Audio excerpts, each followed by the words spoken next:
Hoy voy a hablar de un tema bastante relevante en nuestro tiempo, bastante frecuente en nuestro tiempo, el conflicto. Así he titulado la predicación del día de hoy, el conflicto en la familia. La Real Academia de la Lengua define conflicto como una situación en la que dos o más personas no están de acuerdo con el modo de actuar, de pensar o de ser de un individuo o de un grupo de individuos. El conflicto, yo creo que ustedes saben perfectamente, ocurre en cualquier estructura humana, a todos los niveles. Eso no importa ni la edad, porque aún el conflicto aparece en los pequeñitos, aún en los niños peleando hasta por un juguete, en la educación, por la manera en que cada uno la recibe o la entiende, la parte social, no importa el estrato. No es porque sea un estrato bajo que las mujeres se jalan el pelo, también en los estratos altos, créame, ocurre frecuentemente. O sea, realmente el conflicto aparece frecuentemente y la familia no es en ningún momento un estado social en el cual no se encuentre este tipo de problema. Quiero invitarlos a ver un conflicto que sucedió bíblicamente descrito para que de él aprendamos un poco y tratemos de buscar ante ese conflicto algunas cosas que tiene para nosotros la palabra del Señor. Los invito en el segundo libro de Samuel, capítulo 18, una historia muy conocida por muchos de ustedes. Es la historia de ese hombre llamado Absalón, el hijo de David, que un día cualquiera se subleva contra su padre. Capítulo 18 del segundo libro de Samuel, versículo 1, voy a leer hasta el versículo 17. Leo para ustedes en el nombre del Padre, del Hijo y del Espíritu Santo. David pues pasó revista al pueblo que tenía consigo y puso sobre ellos jefes de millares y jefe de centenas. Y envió David al pueblo una tercera parte al mando de Joab, una tercera parte bajo el mando de Abisai, hijo de Sarbia, hermano de Joab, y una tercera parte al mando de Itaí Geteo. Y dijo el rey al pueblo: yo también saldré con vosotros. Mas el pueblo dijo: no saldrás, porque si nosotros huyéremos, no harán caso de nosotros, y aunque la mitad de nosotros muera, no harán caso de nosotros, más tú ahora vales tanto como 10,000 de nosotros. Será pues mejor que tú nos des ayuda desde la ciudad. Entonces el rey les dijo: yo haré lo que bien os parezca. Y se puso el rey a la entrada de la puerta, mientras salía todo el pueblo de ciento en ciento y de mil en mil. Y el rey mandó a Joab, a Abisai y a Itai, diciendo: tratad benignamente por amor de mí al joven Absalón. Y todo el pueblo oyó cuando dio el rey orden acerca de Absalón a todos los capitanes. Salió pues el pueblo al campo contra Israel y se libró la batalla en el bosque de Efraín. Y allí cayó el pueblo de Israel delante de los siervos de David, y se hizo allí en aquel día una gran matanza de 20,000 hombres. Y la batalla se extendió por todo el país, y fueron más los que destruyó el bosque aquel día que los que destruyó la espada.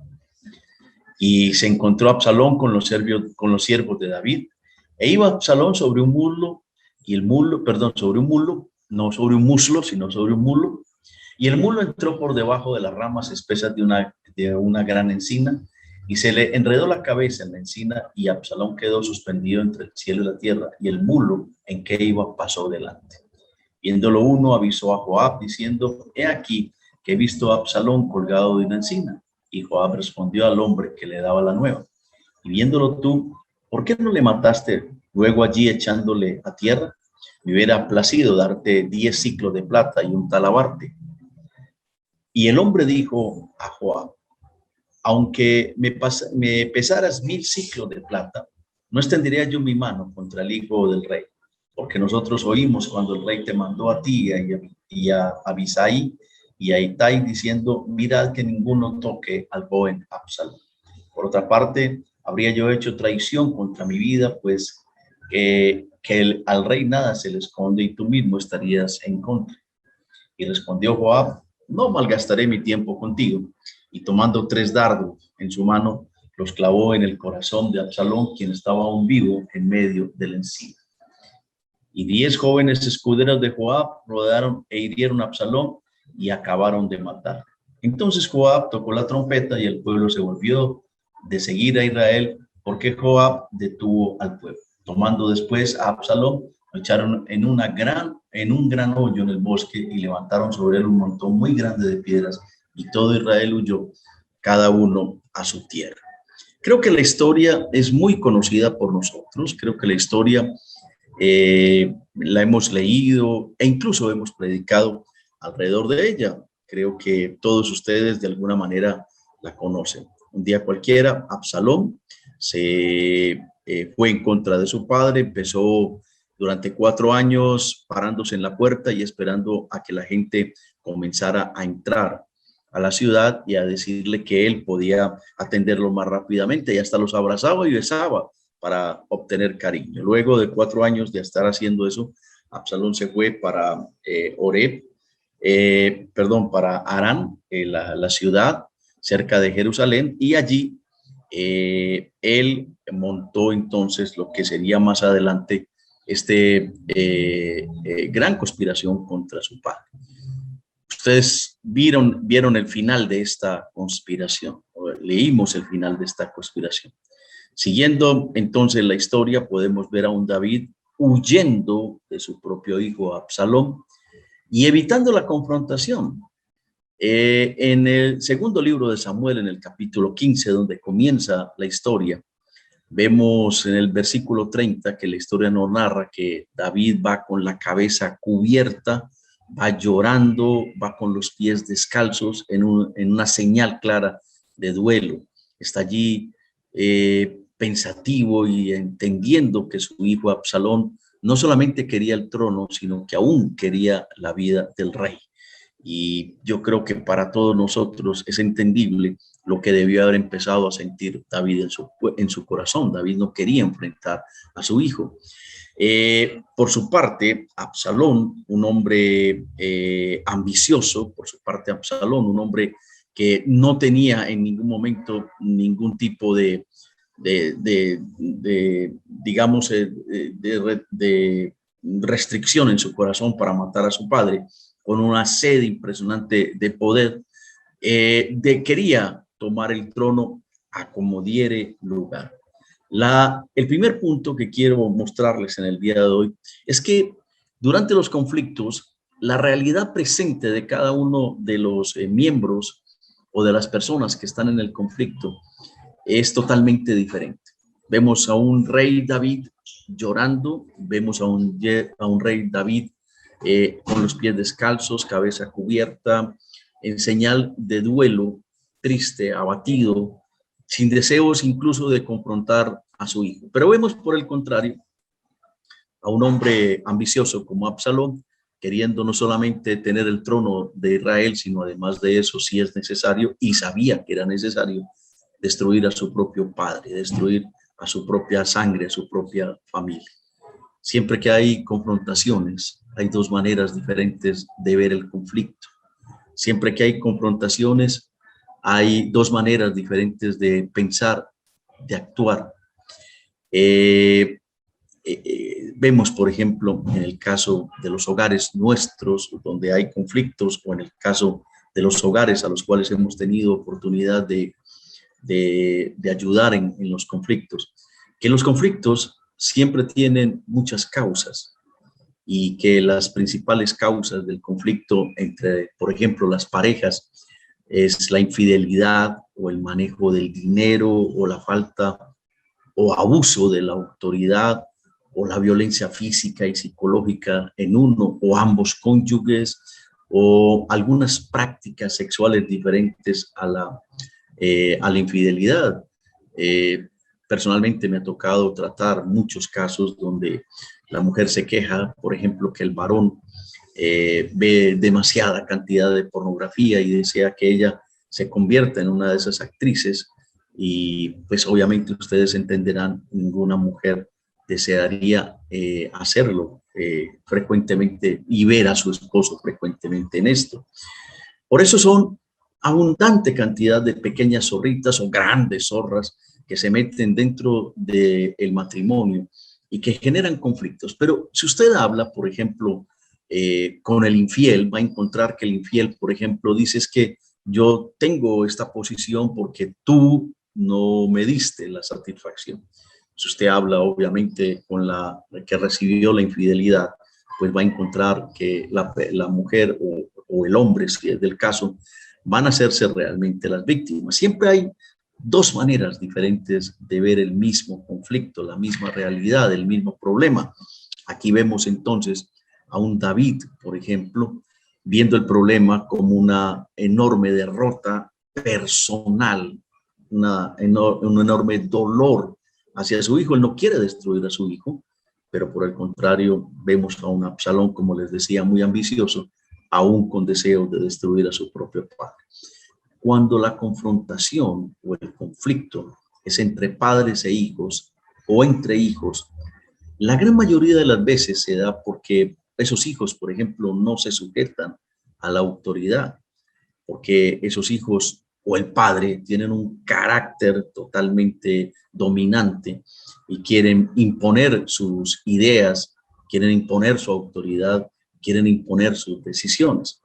Es por incluso las malas decisiones que toman nuestros hijos a veces y que a veces nosotros estamos en contra de ese tipo de decisiones. Primero porque sabemos que no le gustan al Señor y segundo porque de pronto esas decisiones sabemos que no lo van a terminar muy bien. Malas acciones de cada una de las partes.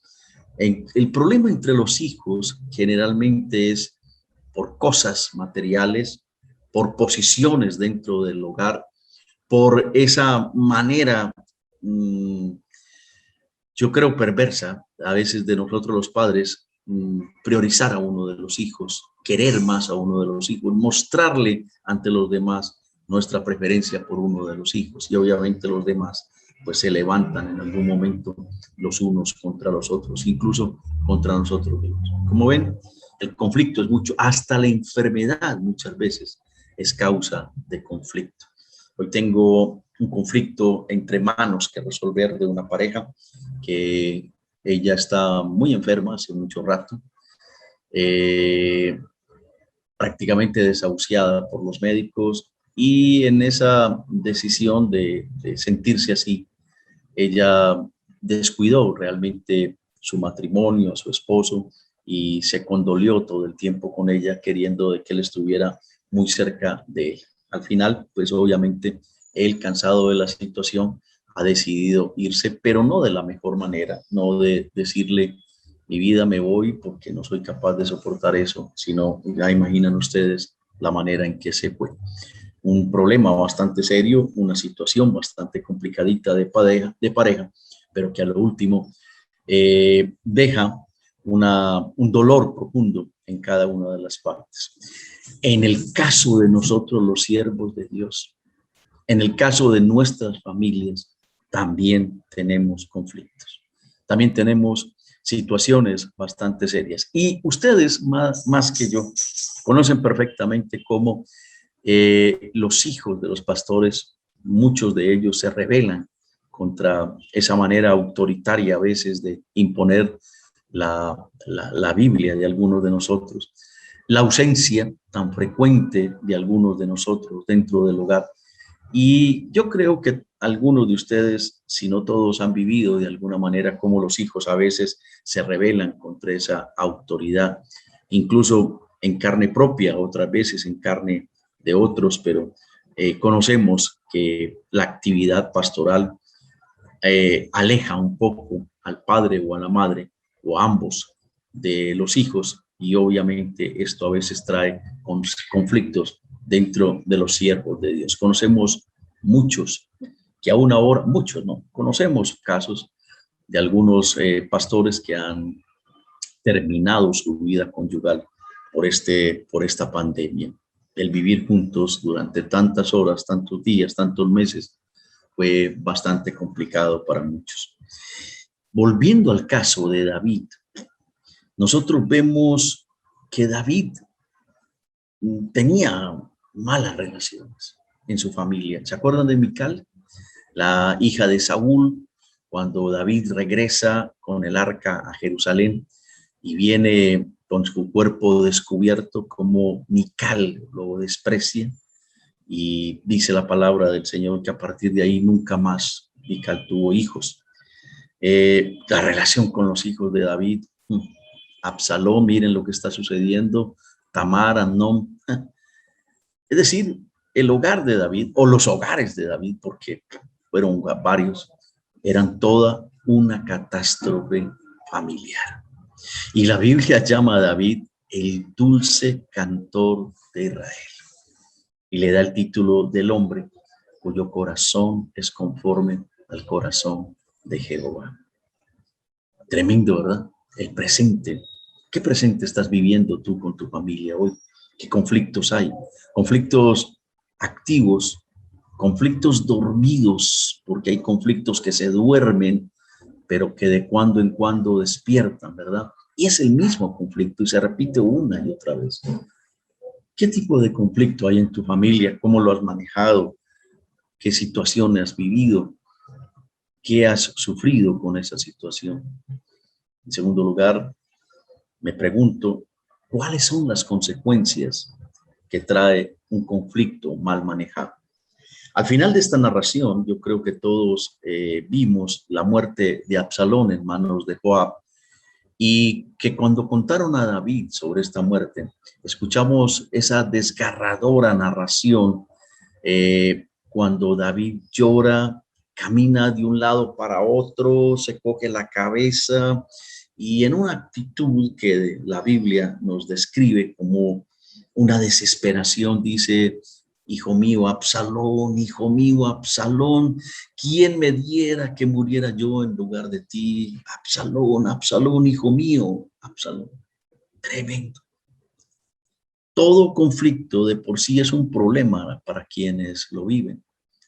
Todo conflicto es una amenaza para cada uno de sus participantes en tener una consecuencia. Yo podría decir que todos los conflictos tienen una consecuencia y muchas veces malas consecuencias, porque durante los conflictos se toman malas decisiones.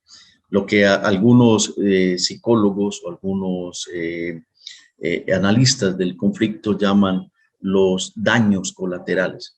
En el caso que hoy vemos, por ejemplo, el daño colateral fue la muerte de Absalón. Es más, fue la muerte de 20,000 hombres del pueblo de Israel. Todo porque un hombre quiso sublevarse contra su padre, todo porque un hijo quiso sublevarse contra su padre. Vemos una honda tristeza en la vida de David, en su corazón. Es más, hasta el mismo pueblo tuvo una honda tristeza. En 2 de Samuel, capítulo 19, leemos, por ejemplo, lo siguiente: y se volvió aquel día la victoria en luto para todo el pueblo, porque oyó decir el pueblo aquel día que el rey tenía dolor por su hijo. Y entró el pueblo, escuchen por favor esto, aquel día en la ciudad escondidamente, como suele entrar a escondidas el pueblo avergonzado que ha huido de la batalla. Acuérdense, los valientes de David ganaron la batalla. Y aquí están entrando como si la hubieran perdido. Y dice más adelante, más el rey, cubierto el rostro, clamaba a alta voz: hijo mío, Absalón, Absalón, hijo mío, hijo mío. Las consecuencias más comunes que nosotros conocemos, que tuve oportunidad de leer cuando hay un conflicto intrafamiliar, son las siguientes. Estos son estudios psicológicos. En primer lugar, la violencia, llámese física, emocional o psicológica. Es muy frecuente la violencia en las parejas, entre los hijos, en las familias, como consecuencia, como una retaliación a lo que está sucediendo, como una respuesta a lo que está sucediendo dentro del conflicto. La baja estima o la baja autoestima de las víctimas. Personalmente he conocido mucha cantidad de hombres y aún creo que mayormente de mujeres, que como víctimas se sienten enormemente mal por haber enfrentado una situación, un conflicto en el interior de sus matrimonios. ¿Cómo se siente una mujer cuando es víctima de una infidelidad, cómo se siente un hijo cuando es víctima de un abuso de alguno de sus padres, llámese abuso de autoridad o cualquier otro tipo de abuso. ¿Cómo se sienten los hijos despreciados por un padre o por una madre cuando ven que ese padre o esa madre prefiere a otro? Siempre hay una pérdida de la autoestima, se baja la autoestima de las personas. Hay enfermedades emocionales, ya eso está demostrado, depresión, hipertensión. Está demostrado, por ejemplo, que muchas de estos conflictos generan en las personas trastornos como la gastritis, la úlcera gástrica, la úlcera duodenal, las inflamaciones del colon, los problemas a nivel de la hipertensión, los infartos, los problemas a nivel cerebral, la pérdida del sueño, la depresión y hasta ha llegado al suicidio. Tremendo lo que puede ocurrir en un conflicto.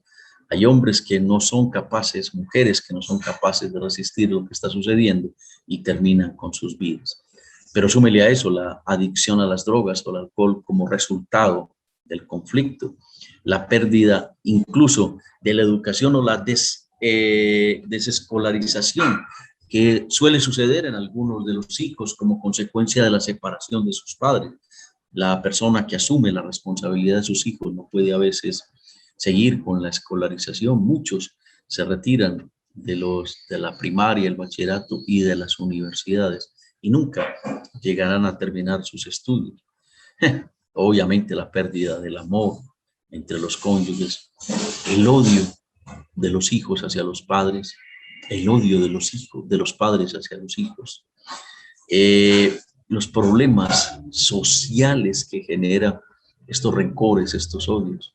Muchos que pertenecen a bandas criminales han tenido padres ausentes por causa de conflictos. Obviamente la pérdida del respeto, los insultos, las malas palabras, los malos tratos y las golpizas. La pérdida que genera esto en el corazón de las personas, generando pérdidas morales. Muchos hombres después de una separación por un conflicto terminan prostituyéndose con enfermedades, etcétera, etcétera. La dificultad en relacionarse o manifestar el afecto posteriormente en cualquier tipo de relación, como llevan esos trastornos psicológicos de generación en generación. Y obviamente los problemas económicos que siempre traerá el conflicto. Entonces la pregunta, cuando uno ve todo un panorama tan horrible, es ¿qué hacer entonces con el conflicto? Y quiero invitarlos a que lean conmigo el Salmo 20. Salmo 20. Y me llamó la atención de esto porque este Salmo 20 lo escribe precisamente David. Y quiero mostrarles tres cositas rápidamente en este Salmo para que veamos cómo se nos plantea allí a través de la palabra del Señor lo que debemos hacer durante el conflicto. Salmo 20 dice la santa palabra del Señor. Jehová te oiga en el día de conflicto, el nombre de Dios de Jacob te defienda. Te envía ayuda desde el santuario y desde Sión te sostenga. Haga memoria de todas tus ofrendas y acepte tu holocausto. Te dé conforme al deseo de tu corazón y cumpla todo tu consejo. Nosotros nos alegraremos en tu salvación y alzaremos pendón en el nombre de nuestro Dios. Conceda a Jehová todas tus peticiones.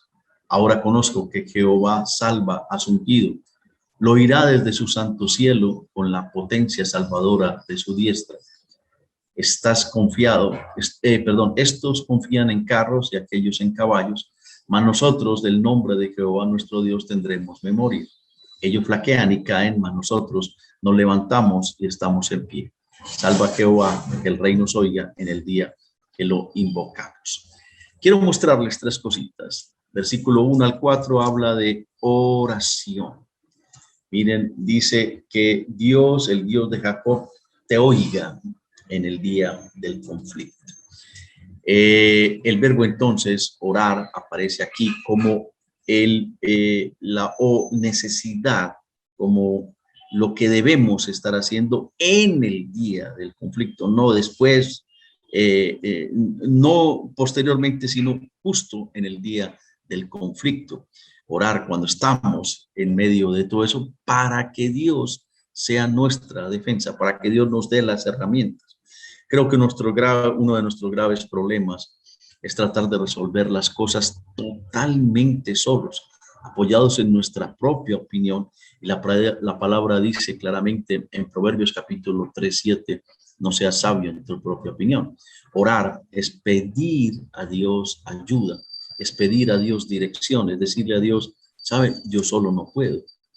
Pero miren por favor la segunda palabra que aparece una y otra vez allí, el pronombre nosotros.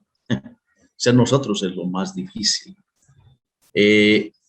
Ser nosotros, hacer grupo, hacer reunión de personas que nos rodeen alrededor de eso, es lo más difícil, entre otras cosas porque nos da vergüenza, pena que los demás se den cuenta de nuestros conflictos.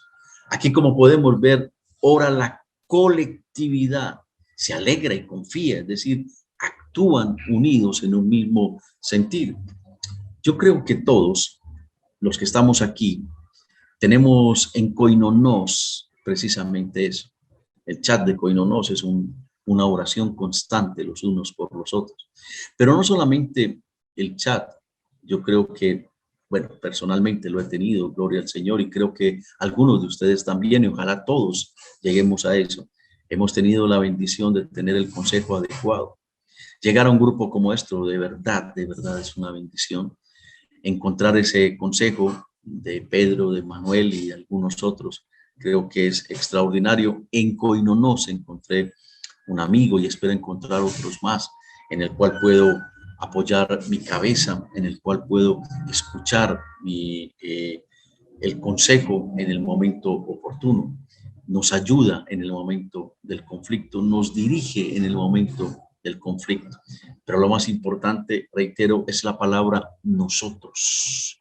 Miren, por favor, cómo nos dice la palabra del Señor aquí en el capítulo 20 de Salmos, verso 5, nosotros nos alegraremos en tu salvación y alzaremos pendón en el nombre de nuestro Dios. Es decir, todos nosotros estamos esperando juntos en oración, en unidad, que realmente Dios te levante y nos alegraremos con eso. ¿Se acuerdan cómo vivía la iglesia primitiva? En unidad, en unión, en koinonía. Y ahí la palabra koinonos. Pero el último punto que quiero mostrarles está en el verso 8 y me encantó este verso. Y dice, ellos flaquean y caen, mas nosotros nos levantamos y estamos de pie. Quiero que miren, por favor, cómo utilizan el verbo, el tiempo que utiliza el verbo. Nos levantamos, estamos de pie. Es una acción continua, es un presente continuo, es una manera continua de hacer la cosa. A diferencia del anterior, nosotros nos alegraremos, nosotros estaremos, nosotros oraremos, pero aquí habla de la palabra levantarnos y mantenernos de pie. Wow, esto requiere esfuerzo. Levantar a alguien que está caído requiere esfuerzo. Yo no sé si usted ha estado cuando alguien tropieza y cae y usted corre a ayudarle. Levantarle no es totalmente fácil. Algunas veces hasta la persona que ayuda a levantar cae. Aquí nos dicen levantarnos como una acción todo el tiempo. Y créame, la palabra del Señor dice que tropezaremos y caeremos y para eso le necesitamos quien nos esté levantando constantemente. Pero no solamente eso, sino mantenernos firmes de pie. Cuando miraba este versículo, me imaginé por un momento el cuerpo humano. Los huesos no pueden permanecer de pie, firmes, si no tienen músculos. Los músculos no pueden permanecer firmes, rectos, si no tienen huesos. Se necesitan unos a otros. Pero me llamó poderosamente la atención que huesos sin oxígeno sin nutrientes, es decir, sin un corazón que les envíe, no funcionan. Sin un pulmón que les envíe oxígeno, no funcionan. Músculos sin un hígado que metabolice las proteínas, no funcionan. Músculos, pulmones, riñones, huesos, sin unos riñones que les ayuden a botar las toxinas, no funcionan. Ninguna de estas partes sin un cerebro que los articule y reciba las señales y les envía señales, no funcionan. El cuerpo es uno solo y se mantiene en una actividad aún tú estés dormido. Mantiene constantemente en trabajo, aún tú ni siquiera te lo imagines. Así que como cuerpo no necesitamos. Así que como hermanos los unos a los otros, como cuerpo donde la cabeza es Cristo, no necesitamos unos a otros, cada uno con lo que tiene, cada uno con lo que representa dentro de Koinonos, cada uno o con su oración, como decía Iván ahora, o con sus ayudas económicas. Sabemos de algunos de ustedes que han tenido dificultades económicas, entre todos podemos ayudarles algo. Sabemos que este ministerio no es solamente para que unos se enriquezcan, gloria a Dios, eso no existe y ojalá nunca exista, sino para la ayuda mutua. Así que el consejo, el conocernos, el mantenernos unidos, el hacer de este koinonos una verdadera relación los unos a los otros, nos pueden servir, pero principalmente nos pueden servir para nuestra familia. ¿Cómo actuar en los conflictos familiares? Número uno, yendo a Dios. Él es el único que puede decirnos qué debemos hacer a cada instante. Número dos, obviamente, el estar nosotros ayudándonos unos a otros en oración, escuchándonos unos a otros. No nos dé pena a veces decir, tengo un problema con mi esposa, necesito de su oración. No tienes que contarnos el problema, pero solo eso nos ayuda a orar para que Dios fortalezca. Pero lo último es que entre todos, con lo que podamos ayudar, con lo que podamos dar, con lo que podamos hacer, podemos todo el tiempo, permanecer de pie y no flaquear. No seamos entonces sabios en nuestra propia opinión. ¿Qué estamos haciendo nosotros ahora con nuestro conflicto? ¿Cuál es la situación actual de cada uno de nosotros? Creo que debemos pensar seriamente en lo que es este grupo, en cómo podemos ayudarnos, en cómo podemos servirnos y principalmente que piense cada uno de ustedes cómo manejar el conflicto. Ojalá nunca lleguemos como David y Absalón. Ojalá nunca lleguemos como Caín y Abel, como nos decía ahora nuestro hermano Iván en su oración.